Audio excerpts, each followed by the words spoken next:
Before we get into today's episode, let me ask you a question. Do you ever wish you had someone to help you speak better English, feel more fluent, and have more confidence in specific situations for your work? Well, that's what you'll get in my private lesson program, Speak Business English Confidently, and FFCC membership is included in the package. From November 15th through the 23rd, we're offering some special discounts on the program Speak Business English Confidently. And for details of the program, check the link in the notes to this episode.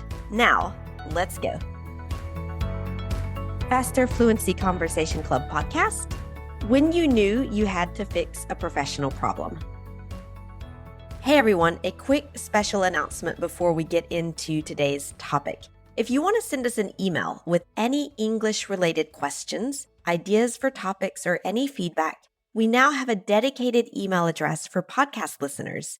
Send us an email at podcast@ChristinaRubafate.com with your questions, comments, and suggestions. We'd love to hear from you, and we might even read and answer your question on a future podcast. Now, on with the show. Hey everybody, Christina here with your Faster Fluency Conversation Club podcast, and I hope you are all doing very well. Just before we get into this episode, I want to share a little update with you, I think. So as you know, we have been testing this longer format of the podcast. And first of all, we want to say thank you very much for your feedback on this podcast. Some of you have said that you really like this longer format because you can engage with the content, with the vocabulary. You can really learn more from it because we're focusing on the vocabulary. And then some of you have also said that it's too long, it's too much. You have more difficulties engaging with it because it is longer. The feedback has been about 50-50. It's like half of the feedback you like it, and half of the feedback you prefer the shorter episodes. And like I said, it's a test that we're doing, so definitely we appreciate your feedback. Please send us more feedback like that at the email address podcast@ChristinaRubafate.com, or share it with your FFCC leaders. Because they'll share it with us. And so we can take it into consideration. In any case, as you know, if you've been a member in FFCC for over a year, at the end of each year, we always do Feedback Week, which is a time for us to really take the time to talk to you, to listen to you, to get your ideas, to get your suggestions, to get your ideas of how we can improve FFCC, because we just want to make it like the most awesome conversation club ever. And part of that means listening to what you want. So we'll have Feedback Week in early December, and we can talk about all this. But for now, we are continuing this test of the longer episodes. And for now, if you do find it difficult to engage with the longer format, here are some suggestions of what you can do. You can follow the transcript the first time that you listen so that you can actually listen and read at the same time. That is totally fine. It's a way of helping you to, I would say, access a resource that is more challenging for you. So don't feel bad about following the transcript the first time you listen. It's a good idea, actually. Another idea is you can listen to the podcast in two parts. Maybe listen to the conversation between the teacher who's on the podcast, between me and the other person, let's say. Listen to that one time. And then maybe later in the day or another day, just come back to the podcast and listen to the vocabulary. So you can actually divide the podcast episode into two shorter episodes to make it easier for you. And I think this is my favorite tip because I do this when I listen to podcasts where I want to learn something. Just listen to it like 20 times in the same week. Just listen to it over and over and over several times, because every time you listen, you get a little more. So don't be afraid. Don't feel like you have to listen once or twice and that's the end. like I said, I can listen to the same episode of a podcast like 10 times in the same week, and it's totally good, because that's how you learn, is through repetition. Anyway, so that was just a little announcement. Matthew is like sitting here and waiting to come onto the podcast, because today I'm with Matthew today. And Matthew, thank you for your patience. Of course, of course. No, those are all great tips. And yeah, of course, the feedback from everybody has been great. And one other thing I would say is just take it as a challenge. If the longer podcast, let's say after 12 minutes, it becomes difficult, then okay, maybe next week try 13. And then the next week try 14. And then next week try 15, or your next listen, to try to extend the amount of time that you're able to focus. So I think the same way as like you run marathons, right? That's it. Like, I'm like, you read my mind, because that's exactly what I was thinking. I was like, it's like running. Right, exactly. The first time you run a marathon, or even like, 10 kilometers, it's not going to be your best time. Exactly. The second time might be a little bit better, then a little bit better, a little bit better. So in this case, it's the opposite. Listen a little bit longer. Listen a little bit longer. That's it. It's like, if you want to run a marathon, so let's say, or if you want to listen to a long podcast designed for native speakers, you have to start smaller. So starting with a short podcast, and now maybe with a longer podcast, and then building up your muscles, let's say. So it's normal that as you're trying to stretch your muscles, or your brain, that it does feel challenging, because that is where you're making the progress.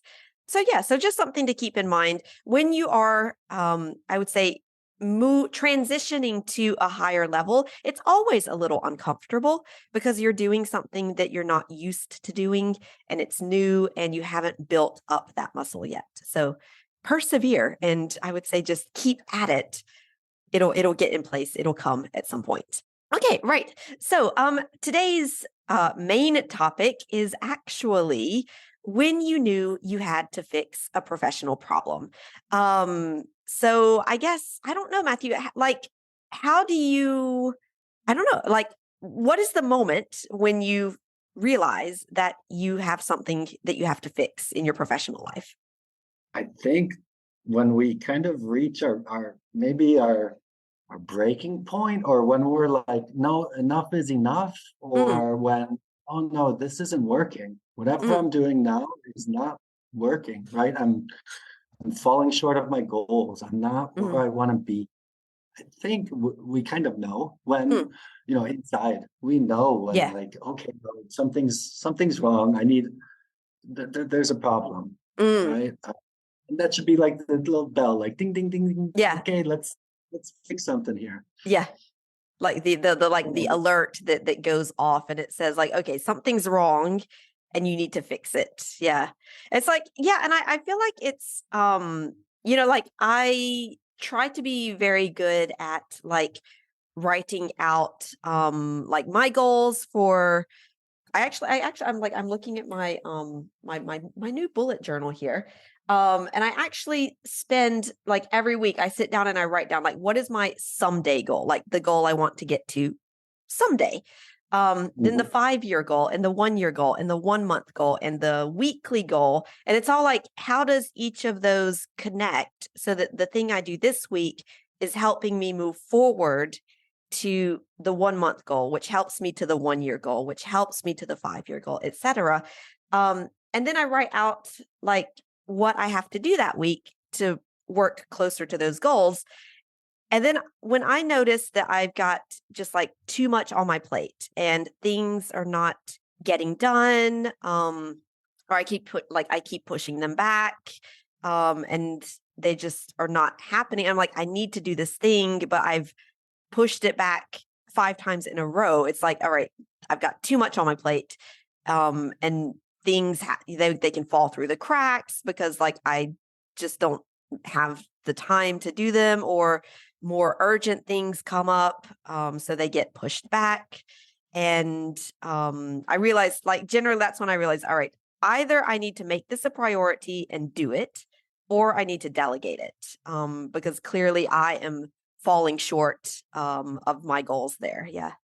Yeah, and I think two things that you just said are really, really important. Mm, I think especially in today's day of day and age of smartphones and mm, computer, writing things down is like very underrated. I yeah. don't know what it is, but and I don't know if it's true for everybody, but Mm, when you use your hands with a yeah. pencil or a pen and a piece of paper, Mm, there's something that just feels a bit more real mm, about it.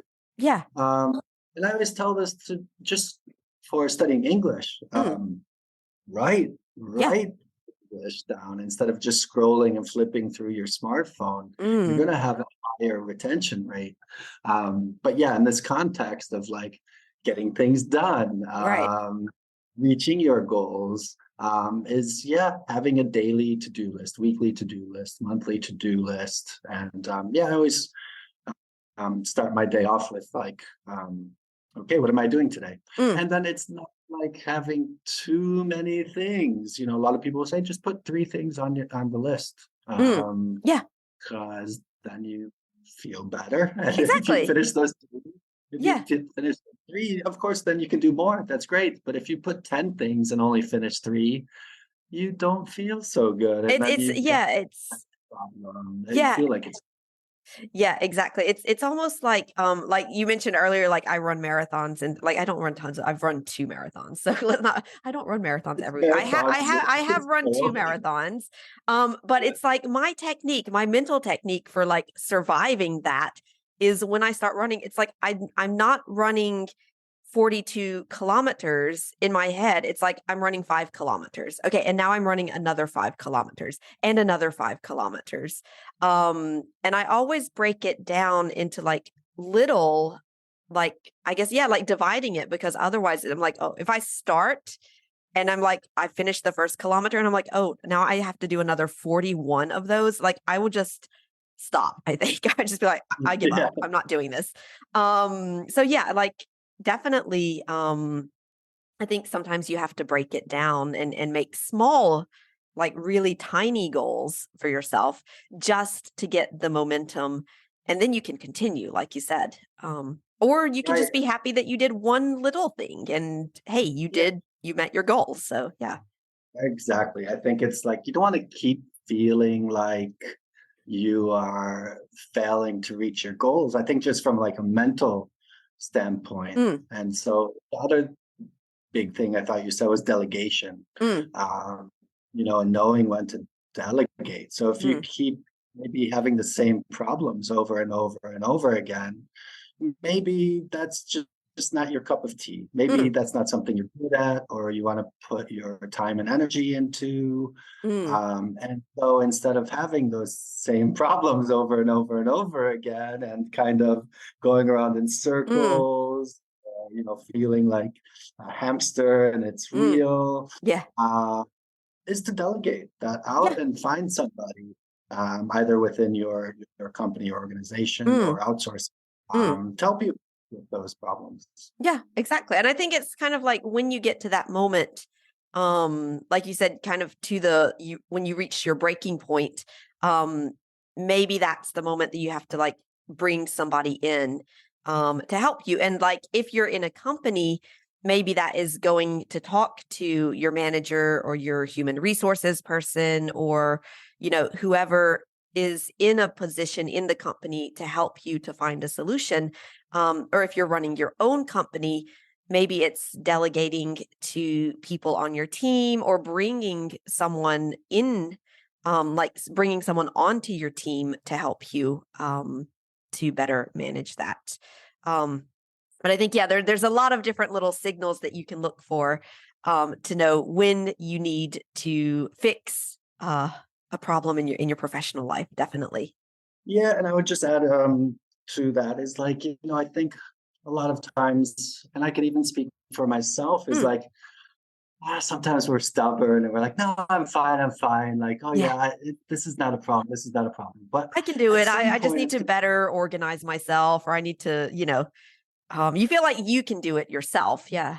right, and sometimes just becomes hard to ignore. Like if you've got that thing that's on your to-do list, and like you said, it's been there 5 days. Oh no, now it's been there 2 weeks. Oh no, Yeah. now it's been there a month. It's like, wait a minute, maybe you're not prioritizing this Yeah. for whatever reason. Yeah.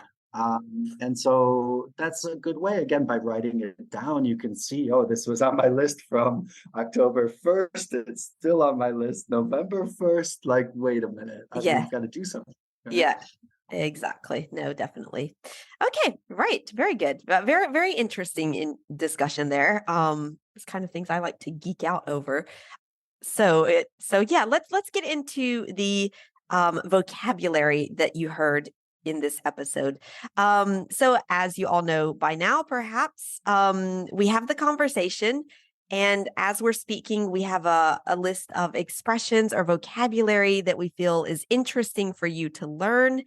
And now we go through the vocabulary to define it for you so that you can go back and maybe, like we mentioned, writing, listen as we're giving you this vocabulary, write the expressions on a piece of paper or in your notebook, and then come back into the podcast, listen again, and see if you can catch these expressions in context. And maybe understand our conversation better, because you will also have the definitions of these expressions. All right. So Matthew, let's define the key vocabulary from this episode. How would you define the expression "to reach your breaking point"? So to reach your breaking point. I would like to use like an analogy or like a mental image. Like Okay. we're talking about writing, right? Yeah. So if you take a pencil and you bend it on both sides, and it's making, that arch, and it's Yeah. like, oh, it's still a pencil, still a pencil, still a pencil, and then it snaps. Right. You have reached your breaking point. That's a really good, that's a really good image. Like you literally, like you're flexible to a point and then you break. Yes. Yeah. Okay. Very good definition there. How about, so the next one that we used that we'd like to focus on is to fall short, or falling short of your goals. How would you define that? So to fall short of your goals, I would basically say it's just like to not reach your goals. It's like you have the goal, and then you maybe make a little bit of progress in some areas, but you just like don't get all the way to the goal. Like you don't reach the goal. And so we say you fall short of your goals. Yeah. Let's see. The next expression is too much on your plate. How do you define too much on your plate? Yeah, very common expression, right? Yeah. In today's society, a lot of people feel like they have too much on their plate. Yes. And I think it's kind of like it sounds, right? If you go to, let's say, a buffet and you are like, oh yeah, look at all this good food. What do I want? And you just put on so much that it just starts falling off, and it just looks like a big mess. Instead of, maybe you go to a nice French restaurant and they've got a nice little serving. It looks pretty and nice. Too much on your plate is just you've just got too much more than too much on your plate, right? Yeah, I was gonna say that exactly. Like with the buffet, you put too much on your plate and then you can't eat it all. And it's like the same thing, like you put too much in your agenda and you can't do it all. Yeah, exactly. Or even if you do, maybe you don't feel good afterwards. That's it. Yeah, like the buffet. All right. Let's see. Next one. To fall through the cracks, or when things are falling through the cracks. Okay. So I would say this is, another very common expression. I was thinking podcast episode. So a very interesting expression, to fall through the cracks, or things fall through the cracks. It means basically that things they're not done. Like you miss something important, or you forget to do something important. And we say like, oh, I'm sorry, it just fell through the cracks. It means like, I just didn't do it for whatever reason, probably due to having too much on your plate. Yeah. Exactly. Yeah. You forgot it because you have too much. Yeah. Right. What about to get things done? How do you define to get things done? You're from the South. This reminds me of there's a comedian, Get Her Done. Get it done. Get it Uh, done. get her, get her done. What is Yeah. that guy? I forgot his name. Can't think of it right now.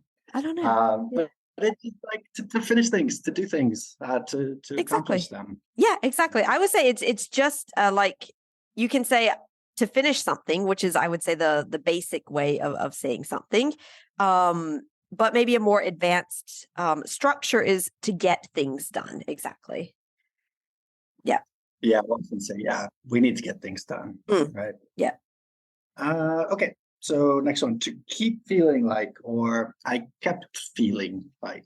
Yeah. I would say it basically is again just maybe a more advanced way of saying to continue feeling like, or I continued feeling like, or I was always feeling like. You could say like, oh, I kept feeling like I was always falling short of my goals. And it just means like this was a repetitive, recurring feeling, basically. Yeah. Yeah. Yeah, we can use that with anything, right? Like, oh, Mm, I keep feeling like I don't finish my work on mm, time, or I keep feeling like I'm not getting enough clients. Or mm. so it's very useful in a lot of A lot of situations. And yeah, exactly. And it's just like I as always feel like, or I'm continuously feeling like something. Yeah. yeah, What about to go around in circles? How would you define that? yeah, I like this. I like this expression. It's not a good feeling when we go around in circles. Um, I think another expression we used was to feel like a hamster Mm, in its cage. So you're basically always at the same point that you started, and you haven't made any progress. mm, Maybe you've done a lot of work, but you're back at the starting point mm. without reaching any goals. Yeah, like you're not moving forward. You're going Right. around in circles. Yes, Yeah, yes, yes. right. All right, and last one. Yeah. Good expression, to bring somebody in or to bring in outside help. Yeah. So I would say this is just simply calling someone to help you, like we mentioned, maybe it is talking to your manager or delegating something. It's basically like you have a problem, you find someone and you literally bring them in to help you. So yeah, I would say it just means like getting asking someone to help you on a problem that you're having. Yeah. Yeah, and it can be a person. It could also be a firm, like maybe a consulting Mm, firm, right? Or yeah, or a contractor or yeah. outsource.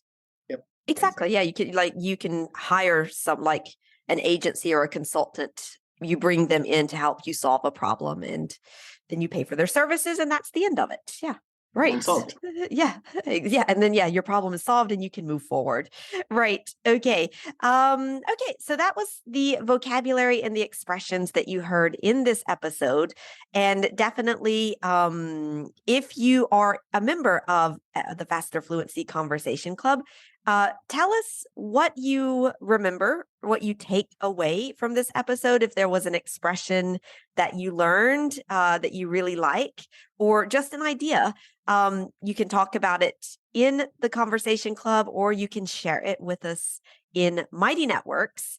And of course, if you're not a member of FFCC and you literally would like to join the conversation, then become a member so that you can practice speaking regularly. You can meet and exchange with people from all over the world. Really interesting to get to know people from different countries and different cultures. And of course, improve your English with all of the resources that we send you and with the conversation practice sessions. All right, I think that's it for today. Matthew, thank you very much and talk to you soon. Have a good day. We'll see you next time. Take care. Thanks for listening this week. And before we finish, don't forget that we can also help you speak better English, feel more fluent, and have more confidence in specific situations for your work. in my private lesson program, Speak Business English Confidently, which includes private lessons and FFCC membership. That special discount on the program will be available from November 15th through the 23rd, and there's another big, awesome gift waiting for you. For details of the program, check the link in the notes to this episode, and we'll talk to you next week.